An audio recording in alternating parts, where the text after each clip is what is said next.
말씀은 여호수아 23장 1절에서 16절까지입니다.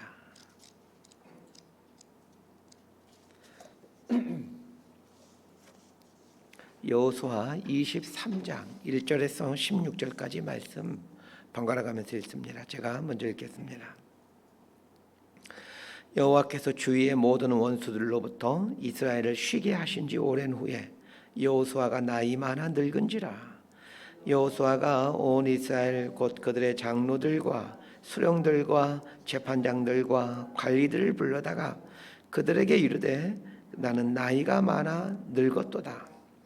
너희 하나님 여호와께서 너희를 위하여 이 모든 나라에 행하신 일을 너희가 다 보았거니와 너희 하나님 여호와 그는 너를 위하여 싸우신 이시니라.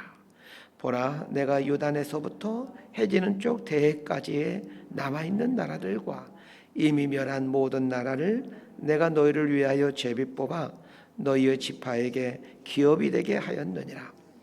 너희 하나님 여호와 그가 너희 앞에서 그들을 쫓아내사 너희 목전에서 그들을 떠나게 하시리니 너희 하나님 여호와께서 너희에게 말씀하신 대로 너희가 그 땅을 차지할 것이라.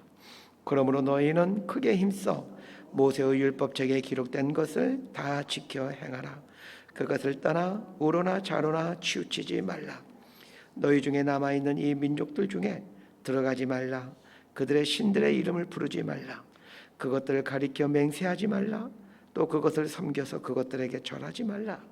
오직 너희의 하나님 여호와께 가까이 하기를 오늘같이 행한 것 같이 하라. 이는 여호와께서 강대한 나라들을 너희 앞에서 쫓아내셨으므로 오늘까지 너희에게 맞선 자가 하나도 없었느니라. 너희 중 한 사람이 1000명을 쫓으리니 이는 너희 하나님 여호와 그가 너희에게 말씀하신 것 같이 너희를 위하여 싸우심이라. 그러므로 스스로 조심하여 너희 하나님 여호와를 사랑하라.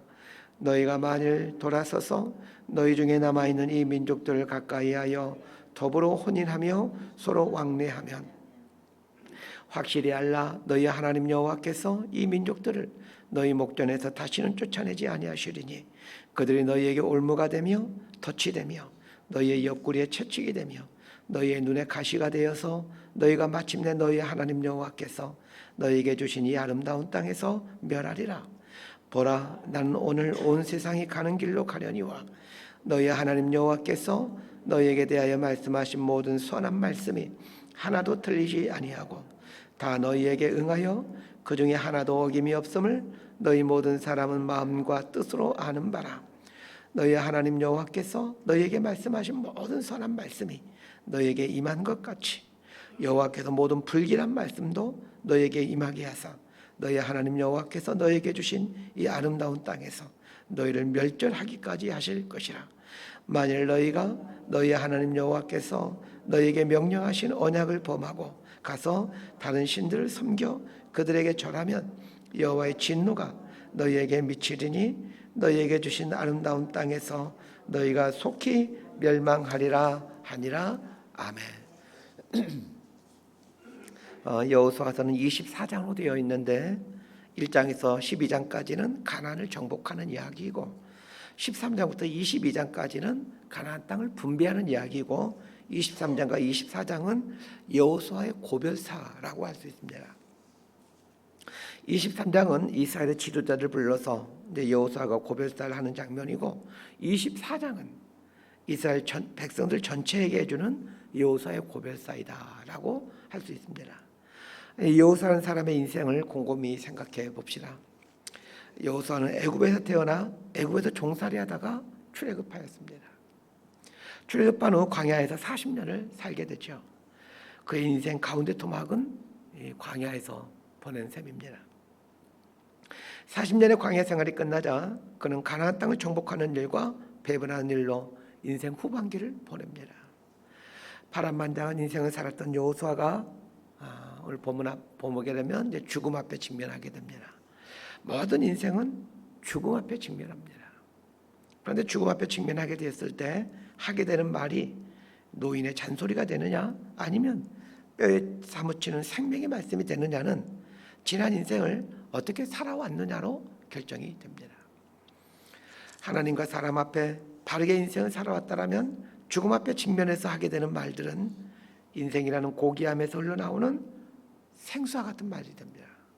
그러나 하나님과 사람 앞에서 온전치 못한 삶을 살아왔다라면 비록 죽음 앞에 직면해 있을지라도 그 죽음 앞에 직면한 사람이 하게 되는 말은 노인의 잔소리에 불과합니다. 똑같은 말이라도 그 사람이 어떤 인생을 살아왔느냐에 따라 전혀 다른 무게로 다가오게 됩니다. 왜냐하면 나이가 든 후에 하게 되는 말에는 그 사람의 인생이 실려있기 때문입니다. 젊을 때야 아직 인생을 살아보지 못했으니 그가 하는 말로만 모든 게 평가받게 되겠지만 나이가 든 후에는 말로 평가받는 것이 아니라 말에 실려있는 그 사람의 인생으로 평가를 받게 됩니다. 자, 1절에서 5절까지 말씀 함께 봅니다. 시작. 여호와께서 주의 모든 원수들로부터 이스라엘을 쉬게 하신 지 오랜 후에 여호수아가 나이 많아 늙은지라 여호수아가 온 이스라엘 곧 그들의 장로들과 수령들과 재판장들과 관리들을 불러다가 그들에게 이르되 나는 나이가 많아 늙었도다. 너희의 하나님 여호와께서 너희를 위하여 이 모든 나라에 행하신 일을 너희가 다 보았거니와 너희 하나님 여호와 그는 너희를 위하여 싸우신 이시니라. 보라 내가 요단에서부터 해지는 쪽 대해까지의 남아있는 나라들과 이미 멸한 모든 나라를 내가 너희를 위하여 제비 뽑아 너희의 지파에게 기업이 되게 하였느니라.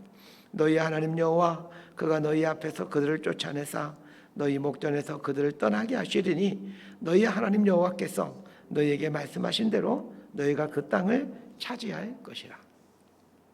하나님께서 이스라엘 백성들에게 가나안 땅을 정복하게 하고 그 후에 각 지파별로 땅을 분배해 주므로 이스라엘 명실공히 가나안의 실질적인 주인이 됩니다. 가나안 땅 곳곳에는 아직도 점령하지 못한 토착민들이 살고 있었지만 그 이스라엘의 기세에 눌러 이스라엘 대적할 생각은 꿈도 꿀 수 없는 그런 상황이었습니다. 땅을 분배받은 이후에 이스라엘은 평화의 시대를 살게 되죠. 이때 여호수아는 죽음이 임박해 왔다는 걸 알고는 이스라엘의 지도자들을 부릅니다. 그러면 그들에게 마지막 당부를 합니다. 그 마지막 당부의 핵심이 무엇입니까? 가나안 땅을 온전히 점령하라는 것입니다. 가나안 땅은 아직 점령되지 않는 수많은 이방 족속들이 살고 있습니다. 지금은 이스라엘이 무서워 조용히 지내고 있지만 언젠가는 기회만 되면 이스라엘을 대적할 가능성이 높습니다. 그래서 여호수아는 이스라엘 지도자를 불러 가나안에 남아있는 이 족속들을 물질을 걸 당부합니다. 그런데 여호수아의 마지막 당부를 보면서 우리는 이 불안한 느낌을 갖습니다.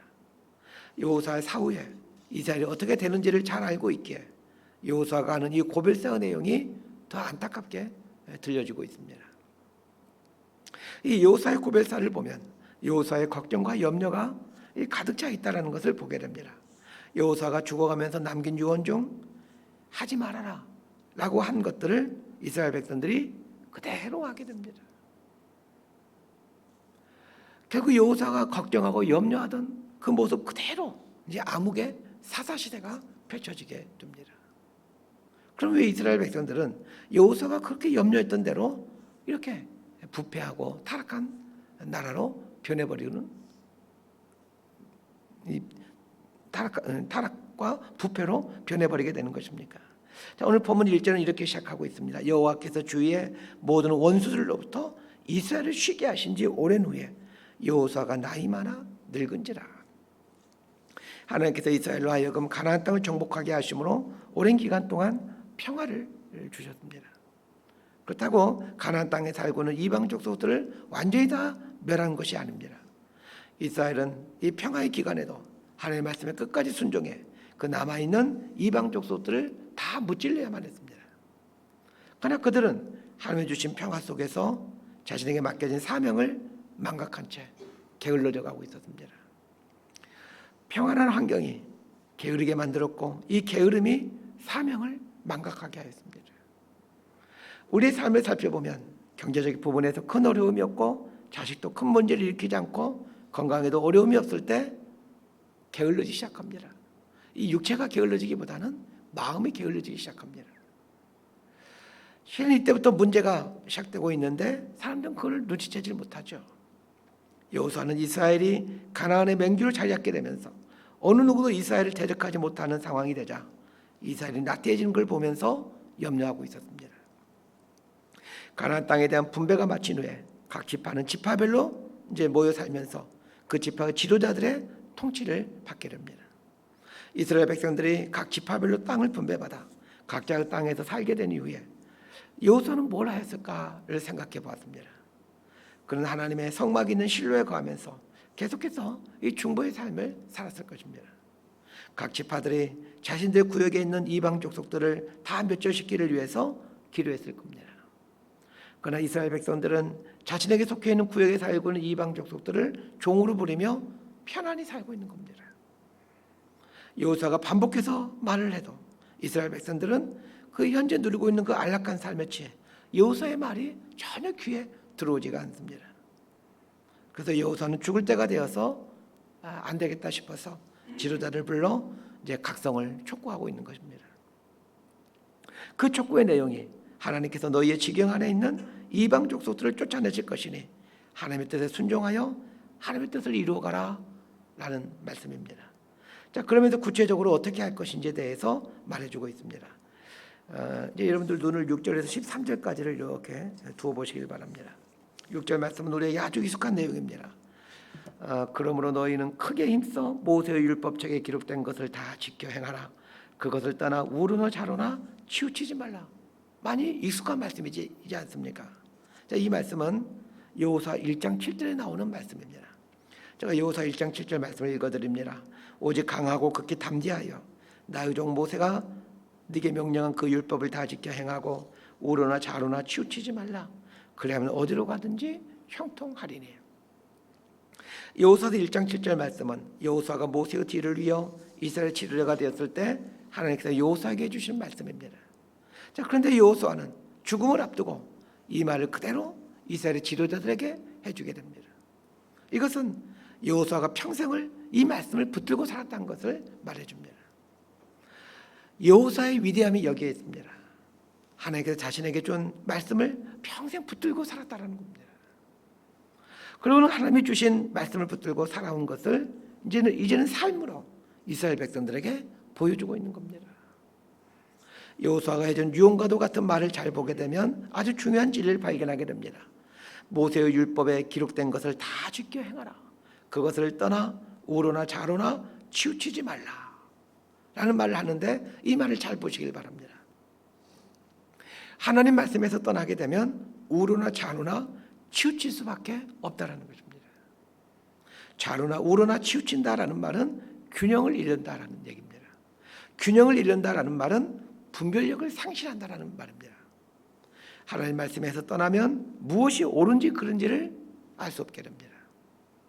그래서 상황에 따라 움직이고 그 시대의 조리에 따라 흘러가는 삶을 살게 됩니다. 엄밀하게 말하면 시대의 조리에 따라 사는 것은 시간을 보내는 것이지 사는 것이 아닙니다.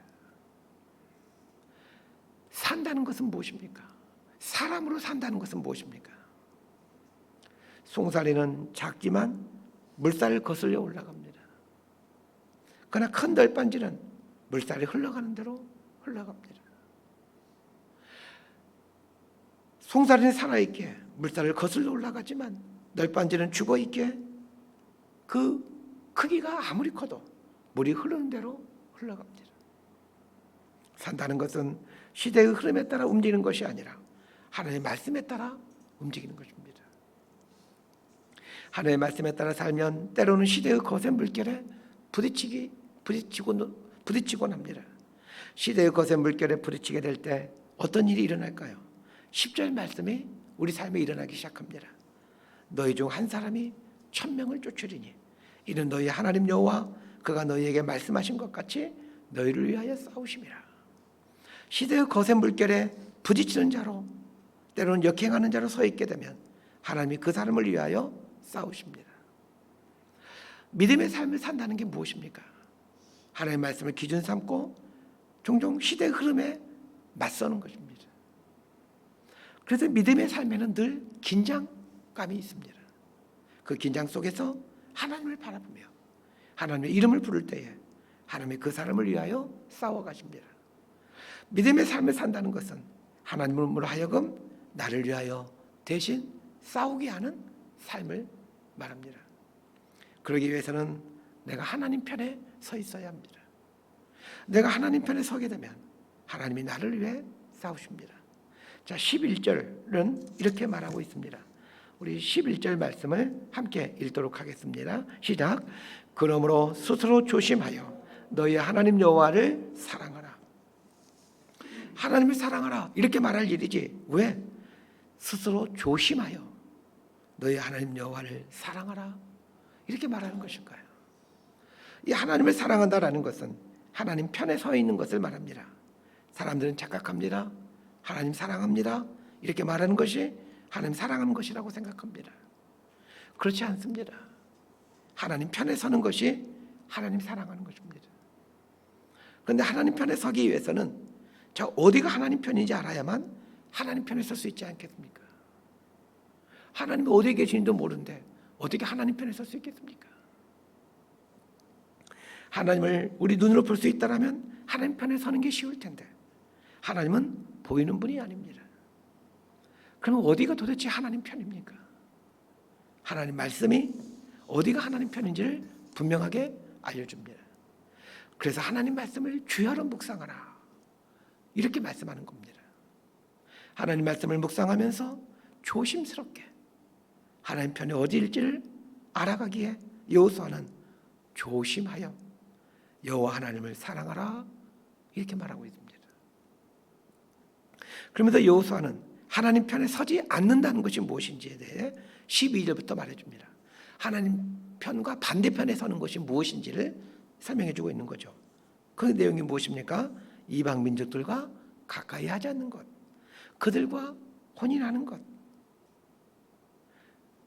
또 서로 왕래하는 것, 이런 것이 하나님 편과 반대되는 것입니다. 당시에 이스라엘 백성들 입장에서 보게 되면 이방 민족들을 자신의 종으로 부리고 있었고 또 가나안의 토착민들은 그들과 가까이 함으로 농사를 짓는 법을 배워가고 또 장사를 할 수 있기에 겉으로 보면 그들 이방 민족들과 가까이 지내는 것이 현명한 일입니다. 그리고 그들과 혼인을 해서 그들과 평화롭게 지내는 것이 겉으로 보면 지혜로운 일입니다.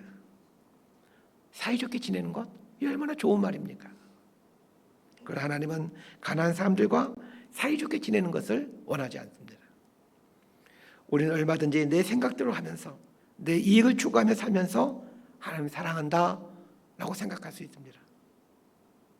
이런 우리를 범할 수 있게 여호수아는 조심하여 하나님을 사랑하라 라고 말한 것입니다. 자, 14절에서 16절까지 말씀 함께 읽도록 합니다. 시작. 보라, 나는 오늘 온 세상이 가는 길로 가려니와 너희 하나님 여호와께서 너희에게 대하여 말씀하신 모든 선한 말씀이 하나도 들리지 아니하고 다 너희에게 응하여 그 중에 하나도 어김이 없음을 너희 모든 사람은 마음과 뜻으로 아는 바라. 너희 하나님 여호와께서 너희에게 말씀하신 모든 선한 말씀이 너희에게 임한 것 같이 여호와께서 모든 불길한 말씀도 너희에게 임하게 하사 너희 하나님 여호와께서 너희에게 주신 이 아름다운 땅에서 너희를 멸절하기까지 하실 것이라. 만일 너희가 너희 하나님 여호와께서 너희에게 명령하신 언약을 범하고 가서 다른 신들을 섬겨 그들에게 절하면 여호와의 진노가 너희에게 미치리니 너희에게 주신 아름다운 땅에서 너희가 속히 멸망하리라 하니라. 여호수아라는 사람을 가장 간단 명료하게 표현한다면 하나님 말씀을 붙들고 산 사람 이렇게 표현할 수 있을 것 같습니다. 여호수아는 정말로 하나님 말씀을 붙들고 살았던 사람입니다. 그런데 그 여호수아가 평생을 하나님 말씀 붙들고 살면서 그가 평생 붙들고 산 그 말씀이 무엇인가에 대한 설명을 해주는데 말씀은 선한 말씀과 불길한 말씀으로 나누어진다라고 말하고 있습니다. 우리는 하나님 말씀이 다 좋은 말씀이라고 생각을 합니다. 아닙니다. 하나님 말씀 중에는 불길한 말씀, 즉 저주의 말씀도 있습니다. 축복의 말씀도 있고 저주의 말씀도 있습니다. 하나님 말씀에 순종하여 하나님 편에 설 때는 축복의 말씀이 내 삶에서 이루어져 가죠. 반면에 하나님 말씀을 멀리함으로 하나님 편에 서지 않을 때는 저주의 말씀이 내 삶 속에서 이루어져 갑니다. 하나님께서 모세와 여호수아에게도 하신 말씀이었는데 이스라엘 백성들이 가나안 땅에 들어가거든 세겜이라는 곳에서 그리심산과 에발산에 이스라엘 백성들을 세워놓고 축복의 말씀이 선포될 때는 그리스도 삶 쪽에 있는 사람들이 아멘 할 것이요, 저주의 말씀이 선포될 때는 에발 삶 쪽에 있는 사람들이 아멘 하라고 명령하셨습니다. 하나님이 주신 율법, 즉 말씀에는 분명히 축복의 말씀도 있고 저주의 말씀도 있습니다. 여호수아는 죽음을 앞두고 이스라엘의 지도자들에게 분명히 말합니다. 너희가 이스라엘 백성이 되었다라고 자만하지 말아라. 하나님은 이스라엘 백성이라 할지라도 하나님 편에 서지 않는 한 저주를 하는 분이다라고 말씀하십니다. 이건 오늘날 우리 그리스도인들이 명심해야 될 말씀입니다. 오늘날 대부분의 그리스도인들은 예수를 믿어서 구원을 받고 예수를 믿기에 복을 받는다라고 말을 합니다. 그 말이 맞는 말이지만 한편은 틀린 말이기도 합니다. 하나님께서 왜 예수님을 십자가에 달게 하심으로 죽게 하셨을까요? 그건 우리를 향하여 이만큼 너희를 사랑한다는 것을 보여주기 위함입니다. 하나님이 당신의 아들을 죽이실 만큼 우리를 사랑하신다는 것을 깨닫게 되면 우리는 하나님 말씀을 믿을 수밖에 없습니다.